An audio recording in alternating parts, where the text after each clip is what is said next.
अनअकॅडमीचे Shri Somvanshi sir, अनअकॅडमीचा तुमचा favourite staff, किरण Nimbore sir, Mahesh बडे sir, मंचावर उपस्थित माझे सहकारी आणि मगासपासून मन लावून ऐकणारे तुम्ही सर्व परीक्षार्थी, सर्वांना नमस्कार. सर्वप्रथम माझ्या बोलण्याला सुरुवात होण्यापूर्वी ह्या सगळ्या उभ्या असलेल्या मित्रांसाठी एकदा जोरदार टाळ्या वाजवूया.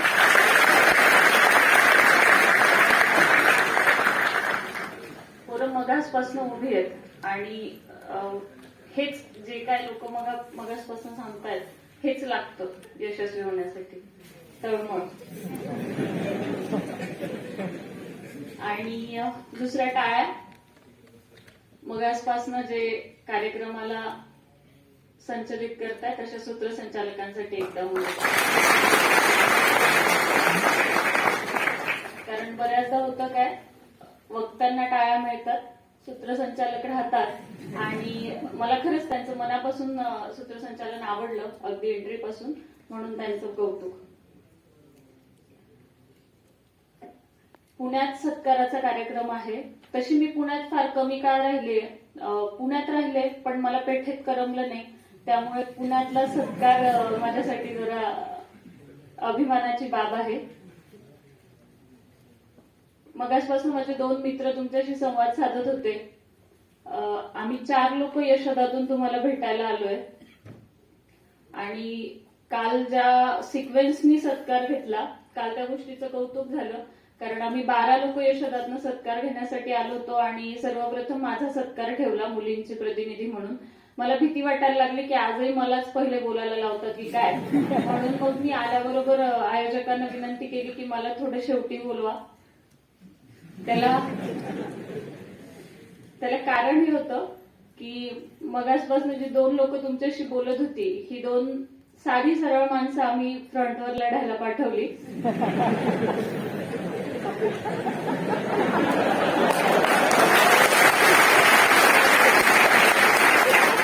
तिसऱ्या क्रमांकावर मी आली आहे आणि 4थ्या क्रमांकावर आमचा मोठा बॉम्ब आम्ही मागे ठेवला.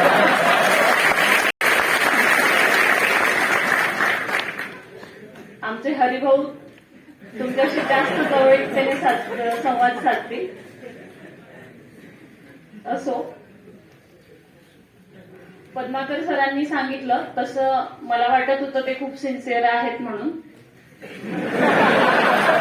पण ते मगाशी म्हटले की मी मागच्या बेंचवर बसून पोरांसाठी लिहिलंय. पण मला असं वाटतं की मी थोडी जास्त सिन्सिअर होती, त्यामुळे मी इथे आल्यावर जरा पॉइंट्स काढले, कारण मी मगाशी दिवसभर लेक्चर सिन्सिअरली ऐकलं. त्यामुळे काही राहिलं तर ऍक्सेप्ट करा. आम्ही इथे तुमच्याशी बोलायला आलोय ना मित्रांनो, आम्ही तुमच्याच आभाळाखालची माणसं आहेत आणि तुम्ही ज्या जमिनीवर पाय ठेवून उभे आहेत त्याच जमिनीवरचे आम्ही पण लोक आहोत. म्हणजे आम्ही तुमचे अगदी जवळचे भाऊ बहिणी आहोत, म्हणून पोटतिडकीने तुम्हाला सांगायला आलो. दुसरी गोष्ट, यश मिळाल्यानंतर मागे वळून पाहण्याची एक नैतिक जबाबदारी असते आणि त्या जबाबदारीला स्मरून आम्ही इथे आलो.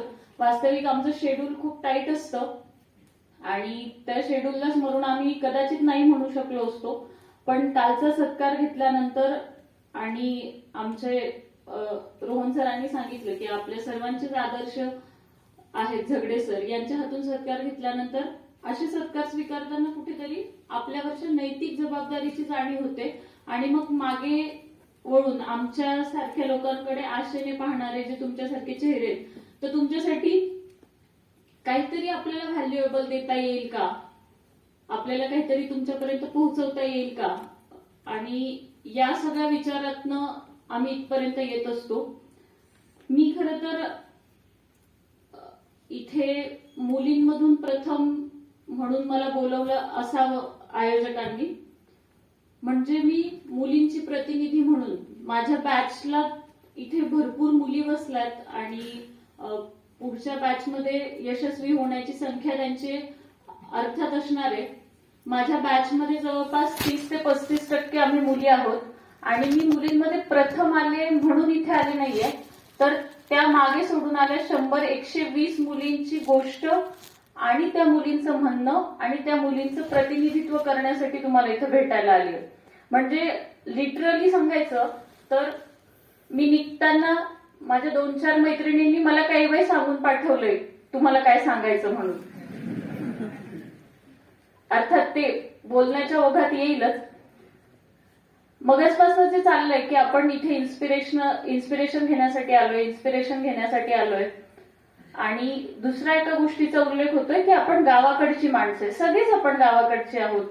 काही मुठभर असतील की जे इथे पुण्यातली किंवा मेट्रो सिटीतले असतील. आपण सगळेच ग्रामीण भागात, म्हणजे माझं लहानपण शहरात गेलंय पण ग्रामीण पार्श्वभूमी असणारं माझं कुटुंब होतं आणि गावाशी टच होता, त्यामुळे मी तशी स्वतःला ग्रामीण बनवते. पण ह्या दोन गोष्टी कुठेतरी जुळत नाही असं मला मगाचपासून वाटतं. आपण गावाकडची रांगडी माणसं आहेत यार, आपल्याला इन्स्पिरेशनची गरज नसते. हो ना हरिभाऊ?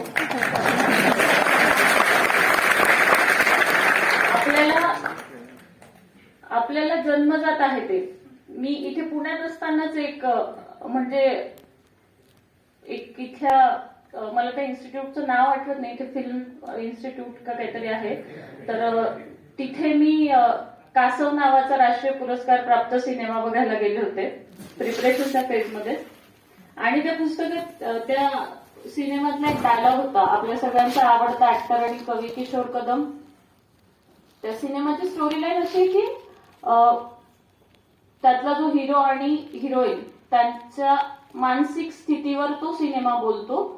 आणि ती जी हिरोईन असते ती स्वतः मानसिक अस्वास्थ्यातनं जात असते आणि तिला तो हिरो आलोक राजवाडे आहे, तर तो तिच्यापेक्षा वयाने लहान असतो आणि तिला कुठेतरी रस्त्यात तो भेटतो आणि तोही सेम सिच्युएशन मधून जात असतो. ती त्या भावनेतनं त्याला सांभाळते, तो भयंकर त्रास देतो आणि किशोर कदम तिचा ड्रायव्हर असतो, कुक असतो. मग ते शूटिंग इकडे समुद्राच्या काठावर तिचं छान घर आहे आणि तिथे दाखवलंय. एक दिवस तो मानसिक अस्वास्थ्य असल्यामुळे तो आलोक राजवाडे घराचा पूर्ण चेहरा बिघडवतो त्या मानसिक अस्वास्थ्यातनं आणि ते सतत आवरत असणारा तो जो घर सांभाळणारा किशोर कदम असतो तर तो चिडून त्याच्या मॅडमला म्हणतो, मॅडम हे काय आहे, हा मानसिक अस्वास्थ्य असलेला माणूस काय असतं काय हे, हा 2 पायाचा माणूस, यालाही 2 पाय, यालाही 2 हात, यालाही 2 डोळे, चांगलं खातंय, चांगलं झोपतंय आणि कसलं आलंय मानसिक अस्वास्थ्य, असं तो त्याच्या मॅडमला विचारतो. आणि त्या मॅडमचं उत्तर होतं की म्हणजे त्याला कळत नाही नेमकं याला काय झालंय. मग त्यावेळेस मॅडम सांगते त्याला मेडिकल टर्म्स मध्ये की याचं सायकोलॉजी डिस्टर्ब झालीये, याला ट्रीटमेंटची गरज आहे, सांभाळण्याची गरज आहे. त्यावेळेस तो किशोर कदम उत्तर देतो, कसलं मानसिक अस्वास्थ्य हो मॅडम, दाबून खायचं, दाबून काम करायचं, मग कुठे आठवण येते मानसिक अस्वास्थ्य असल्याची. हे त्याचं उत्तर मला नेहमी आठवतं आणि त्याला रिलेट करून मी म्हणेन की इन्स्पिरेशन काय असतं. आपल्याला खरंच इन्स्पिरेशनची गरज असते का, ते आतून आणता आलं पाहिजे.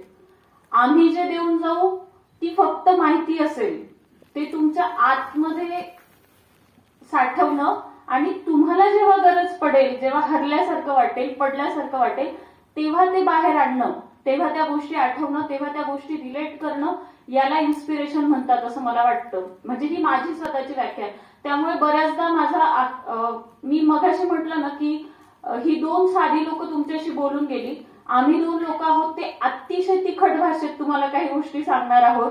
मला वाटतं हरिभाऊ पण तसंच काहीतरी सांगतील तुम्हाला. मी तर त्यासाठी उभी आहे. कारण कालचा मी जो प्रोग्राम अटेंड केला त्यामध्ये मुलांचे बरेच प्रश्न ऐकले आणि त्या प्रश्नांवरनं मला वाटायला लागलं, ते प्रश्न काल कुठेतरी झोपेत माझ्या डोक्यात फिरत होते आणि मग वाटायला लागलं की आपण खरंच यांना डिरेक्ट एमपीएससी किंवा डिरेक्ट कॉम्पिटेटिव्ह एक्झाम्स ह्या सगळ्या गोष्टींवर बोलूयातच आपण. टेक्निकल गोष्टी तर बऱ्यापैकी पद्माकर सर आणि रोहन सरांनी कव्हर केल्या, पण थोडं आउटलाईनने एकदा बघूयात असं मला वाटतं. आणि त्या दृष्टिकोनातनं मला माझी 1 लाईन मध्ये पर्सनल स्टोरी आयोजकांचा तसा रूल होता की आम्ही पर्सनल स्टोरी सांगावी. पर्सनल स्टोरी सांगते पण थोड्या तिला आपण बघूयात. माझा जन्म आणि माझं ग्रॅज्युएशन पर्यंतचं सगळं शिक्षण जळगावात झालं. मी एका माध्यमिक शिक्षकाची मुलगी आहे. एकत्र कुटुंबात वाढलेली आहे आणि तसं सेकंड गर्ल चाइल्ड होती, त्यामुळे तसं नाराजीनेच ऍक्सेप्ट केलेला जन्म होता. त्यामुळे कुठेतरी जिद्दीने ती जिद्द तेव्हाच आपण आपल्या चाइल्ड स्टोरी ऐकतो तेव्हा आपल्याला वाटायला लागतं की नाही, आपण खुद को साबित करना तो बनता है. असं जिद्दीवर मग ते हळूहळू एक एक गोष्ट सुरू झाली. सुदैवाने वडील शिक्षक असल्यामुळे आणि माझा त्यांच्याशी कनेक्ट इतर भावंडांपेक्षा जास्त असल्यामुळे अभ्यास तर केलाच. शिक्षकाची मुलं म्हणजे आदर्श वागण्याचं एक सर्टिफिकेट ठेवावंच लागतं सोबत. त्यामुळे अभ्यास केला, अगदी पहिला क्रमांक कधी सोडला नाही. पण मी तुम्हाला पुन्हा पुन्हा सांगते की मी तुम्हाला दुसरी बाजू सांगायला आले. अभ्यास केला, पहिला नंबर कधी सोडला नाही, पण अवांतर गोष्टी चिक्कार केल्या. चिक्कार स्पर्धा खेळल्या, गाण्याच्या असतील, वक्तृत्वाच्या असतील, वादविवादाच्या असतील, खेळाच्या असतील, स्काउट गाईडच्या, कॅम्पिंग असतील, सहली असतील. खूप फिरले, खूप पाहिलं, खूप विचार केला, खूप वाचन केलं. मला सतत खूप जण, मलाच नाही माझ्या बॅचमेट्सना सगळ्यांना हा प्रश्न खूप मुलं विचारतात की आम्ही ग्रॅज्युएशनला ऍडमिशन घेतल्यावर पहिल्या वर्षापासून अभ्यास करू का. कदाचित मी आता मेन्शन केलं नसतं तर नंतर तो प्रश्न आलाही असता. पण मला हे आवर्जून सांगायचंय की माझ्या स्टोरी लाईनचं तात्पर्य हे मला सांगायचंय की अभ्यास केला, अभ्यास एके अभ्यास न करता अभ्यासासोबत खूप गोष्टींना सोबत ठेवलं आणि कदाचित त्यातूनच तुमचं व्यक्तिमत्व समृद्ध होतं. त्या गोष्टीचं पुढे रिलेट करताना मी म्हणेन की या गोष्टी कुठे कामाला येतात. म्हणजे काल जे मी येणाऱ्या प्रश्नांमधून बरेचसे ते जे फ्रस्ट्रेशन बघितलं ना, त्यामुळे मला खरंच भरून आल्यासारखं झालं की एवढ्या फ्रस्ट्रेशन लेव्हल पर्यंत जेव्हा आपण येतो, आमची गाडीत पण मग अशी चर्चा झाली की आपण का तरलो आणि ही पोरं का राहिली, किंवा ही पोरं इतकी फ्रस्ट्रेट का झाली आहे. तर याला कारण काय माहितीये का, की आपण एका गोष्टीवर फोकस केला आहे, तो फोकस योग्यच आहे, पण त्यासोबत पॅरलली अशी उदाहरणं पण आहेत. म्हणजे मी दोन टोकाची दोन उदाहरणं देऊन मी तुम्हाला सांगेन. मी माझं स्वतःचं उदाहरण की मी इंजिनिअरिंग झालं माझं आणि मी एमपीएससीचा अभ्यास करत होते आणि 2 वर्ष निघून गेले. प्रिलिम्स एक जेमतेम एक मेन्स दिली असेल एसटीआयची आणि तिचा रिझल्ट निगेटिव्ह आला. घरात मुलगी होते. वडिलांनी मला एक दिवस असंच बसून मला सांगितलं की तू बँकिंगचा का फॉर्म भरत नाही, बँकिंगचा फॉर्म भर, पॅरलली तुला काहीतरी जॉब मिळेल आणि सॅटिस्फॅक्शन मिळेल. किंवा त्यांना इनडिरेक्टली हे सांगायचं होतं की आम्ही थोडे रिलॅक्स होऊ, हा सांगण्याचा उद्देश होता. पण नाही, हा माझा दृष्टिकोन होता. मला त्यात कुठलाही कमीपणा वाटत नव्हता की बँकिंग करावं की नाही. मला फक्त एवढंच होतं की बँकिंगमध्ये मी भविष्यात रमणार नाही. पण त्याच्या ऑपोजिट तुम्ही रोहन सरांचं उदाहरण पाहिलं की त्यांनी हातात येत गेली म्हणजे 5-5 पोस्ट. म्हणजे कधी कधी हे पण असतं की मी मुलांचा ऍटिट्यूड बघितलाय की मी का क्लार्क हो, मी का हे करू. तर असं नसतं. पोस्ट काढून तिला लाथ मारण्यात जास्त तुमचं क्रेडिट असतं. तुम्ही त्याला आधी दाखवा की मी हे काढू शकत होतो, पण चल मला नाही घ्यायचं, हा ऍटिट्यूड. पण आधी काढून दाखवा. फॉर्म भरण्याच्या आधी असं सांगू नका मी करणार नाही. आणि म्हणून मला असं नेहमी वाटतं की तुम्ही कसे दिसता त्याच्यापेक्षा तुम्ही कसे आहात, म्हणजे दिसण्यापेक्षा असण्याला महत्व असतं. गोष्टी तिखट वाटल्या तरी ऍक्सेप्ट करा. दुसरी एक गोष्ट की तुम्हाला असं वाटत असेल, म्हणजे आपल्याला जनरली वाटतं की आपण यशस्वी लोकांकडे बघून शिकलं पाहिजे. आणि मी उलट मताची होते की मी जी गोष्ट लोक अयशस्वी आहेत ते जितकं चांगलं सांगू शकतात ना तुम्हाला काय नाही करायचं, ते आम्ही पण नाही सांगू शकणार. क्योंकि उनको पता होता है कि क्या नहीं करना है. आणि ते जेव्हा तुम्हाला कळतं ना त्यावेळेस यश लवकर मिळतं. एक पद्माकर सर आणि रोहन सरांनी जी गोष्ट आवर्जून सांगितली की चुका ऍक्सेप्ट करा. आणि कालच्या प्रश्नांमध्ये मला खटकलेली गोष्ट तीच होती की आयोग, आमची मगाशी गाडीत चर्चा झाली त्याच्यावर, की आयोगाला किती वेळ दोष देत बसणार. आयोगाने चुका केल्या, आयोगाने प्रश्न कॅन्सल केले, करू देत ना. काल झगडे सर म्हटले की तुमचे एकट्याचे नाही झाले तर सगळ्यांचे होत आहे ते नुकसान.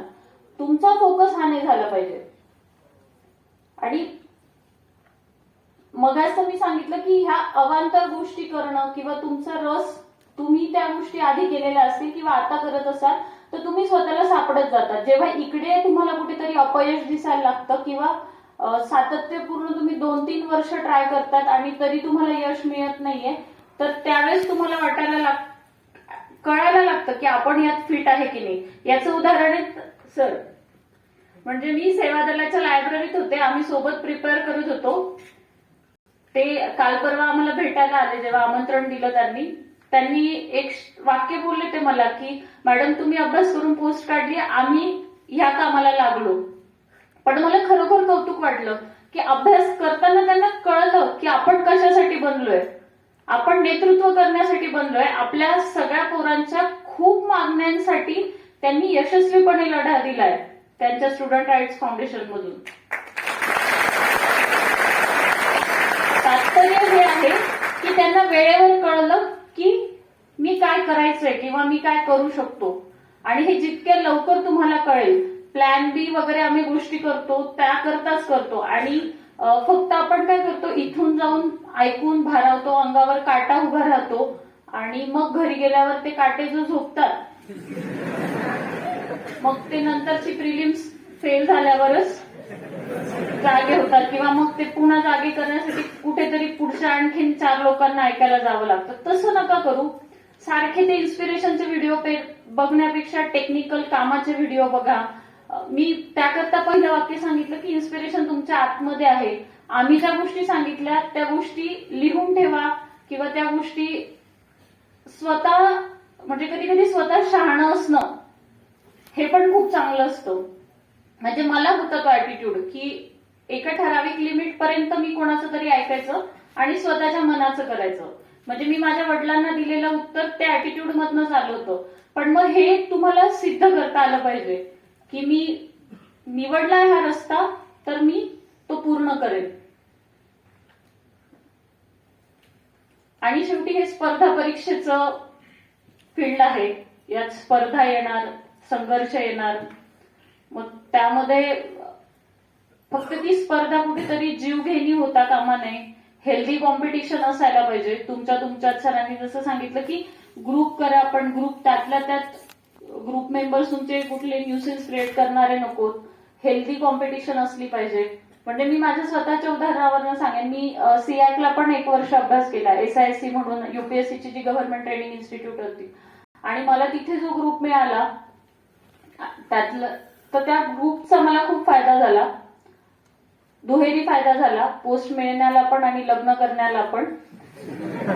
आणि हा तो पण एक बेनिफिट सांगितला पद्माकर सरांनी. तर म्हणजे फोकस असू देत पण दोघीकडे असू देत, नाहीतर मग सगळं हे होतं.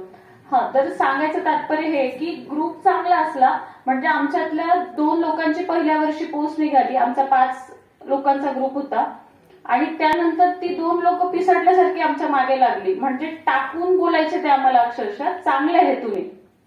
की आम्ही 1 जण वरच्या पायरीवर, माझी STIची पोस्ट निघाली होती, 2 जण आमच्यातले क्लास 1 झाले होते.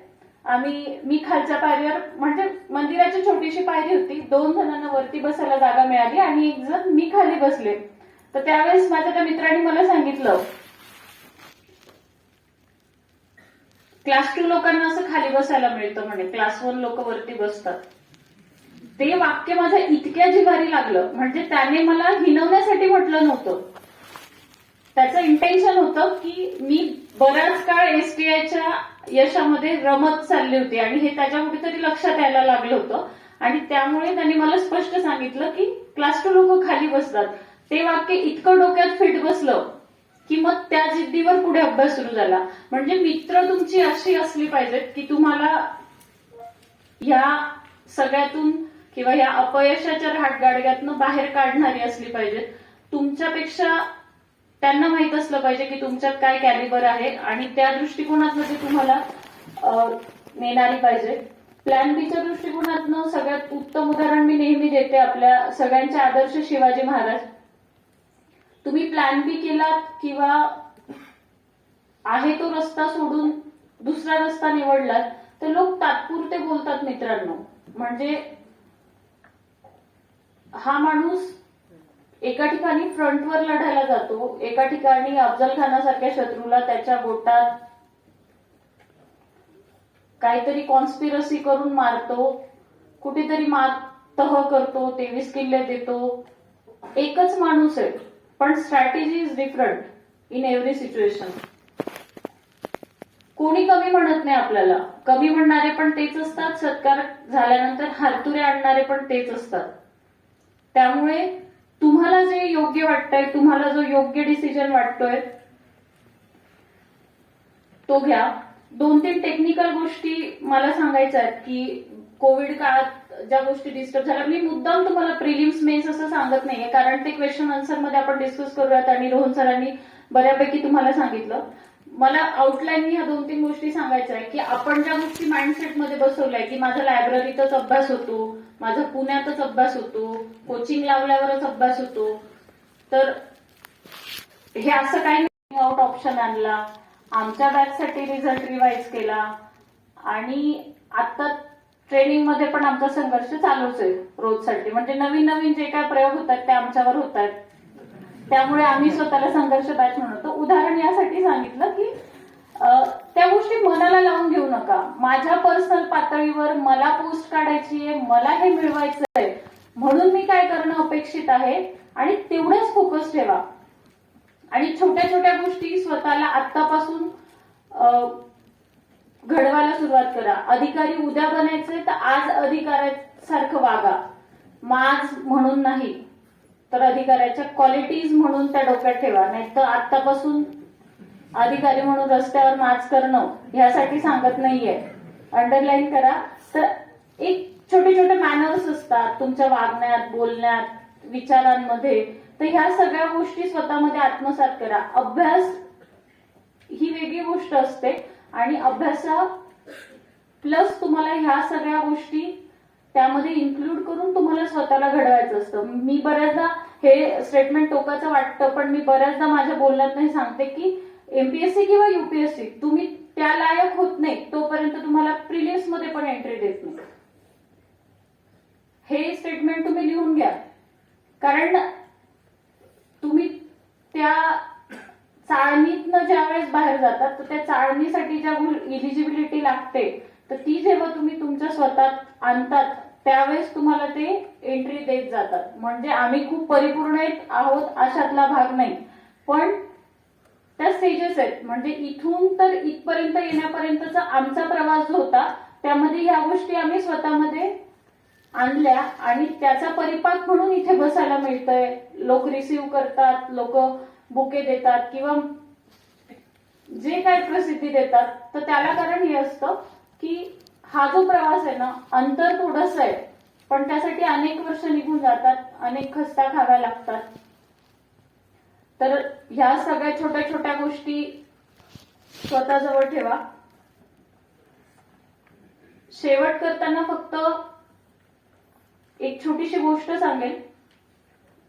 मला नेहमी असं वाटतं आणि मी पुण्यातनं पेठ सोडून जाण्याचं किंवा पुणंच एकूण सोडून आयसोलेट होण्याचं कारण ते होतं की मला इथे न आवडलेली गोष्ट जी मी सियाकला अनुभवली की इथे हेल्दी कॉम्पिटिशन बऱ्याचदा नसते. आपण आपल्या जवळच्या माणसाला तयार केलं तर आपलं पण यश जवळ येतं. म्हणजे प्रेमाच्या बाबतीत बरेच जण असं म्हणतात किंवा लग्नाच्या बाबतीत असं म्हणतात की तुम्ही दुसऱ्याचं प्रेम मिळवून मिळवून देण्यासाठी मदत केली की तुम्हाला तुमचं प्रेम लवकर मिळतं असं म्हणतात. आणि तो रूल पोस्टच्या बाबतीत पण लागू आहे, हे मार्क करा. एक छोटीशी गोष्ट सांगते. एका गावातला एक शेतकरी असतो आणि तो गेल्या सलग 4 ते 5 वर्षापासून त्या गावातलं सर्वात जास्त उत्पन्न त्याच्या शेतातनं निघत असतं.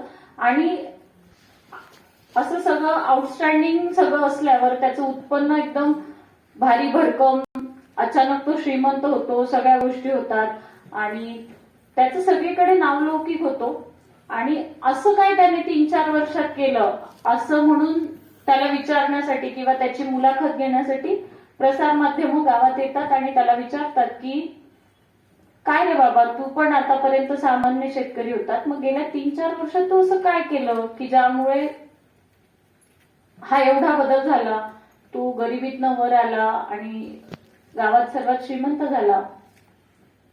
तर त्याने त्याचं रहस्य सांगितलं मित्रांनो, की तो जे सर्वोच्च प्रमाणित बियाणं त्याच्या शेतात वापरत होता, तेच बियाणं तो त्याच्या आजूबाजूच्या बाउंड्री असणाऱ्या 4 आणि त्याच्या पलीकडच्या 4 शेतकऱ्यांना पण तेच बियाणं देत होता.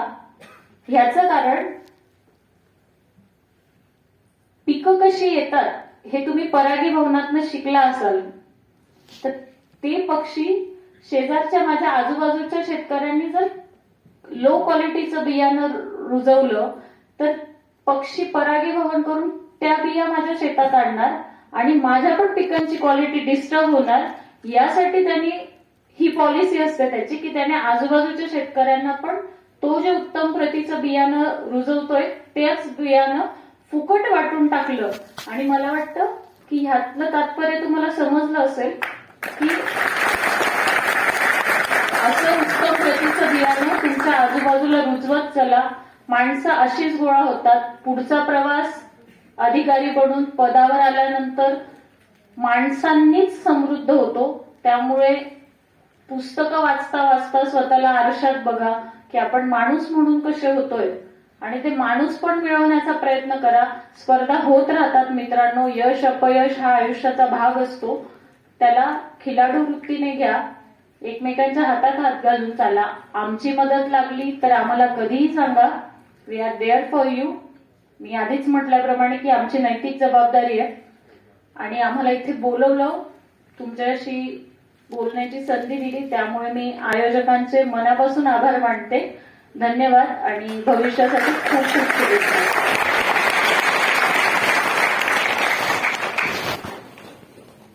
खूप खूप धन्यवाद मॅडम. आपण केलेलं मार्गदर्शन आमच्यासाठी अत्यंत महत्वाचं होतं. आता let's move towards the bomb. मी अशा व्यक्तीला व्यासपीठावरती आमंत्रित करत आहे की सोलापूर जिल्ह्यातील माळशिरस तालुक्यातील मोरचीवाडी असं त्यांचं गाव आहे. वडील शिक्षक पदावरून निवृत्त आहेत. 10वी पर्यंत शिक्षण गावातच झालेलं आहे. त्यानंतर 11वी 12वी मॉडर्न महाविद्यालयातून त्यांनी केलेलं आहे. 2013 साली डी.वाय. पाटील अभियांत्रिकी महाविद्यालयातून मेकॅनिकल इंजिनिअरिंगची पदवी त्यांनी घेतलेली आहे. काही काळ नोकरी केली, मन रमलं नाही, मग व्यवसाय, त्यातूनच समाजकार्याची निर्माण झालेली आवड, तिथून स्पर्धा परीक्षा असलेला हा प्रवास. 2013 साली अभ्यासाला सुरुवात केली. UPSC, staff selection commission, MPSC असा सगळा अभ्यास सुरू केला. 2015, 2016, 2017, 2018, 2019 अशा 5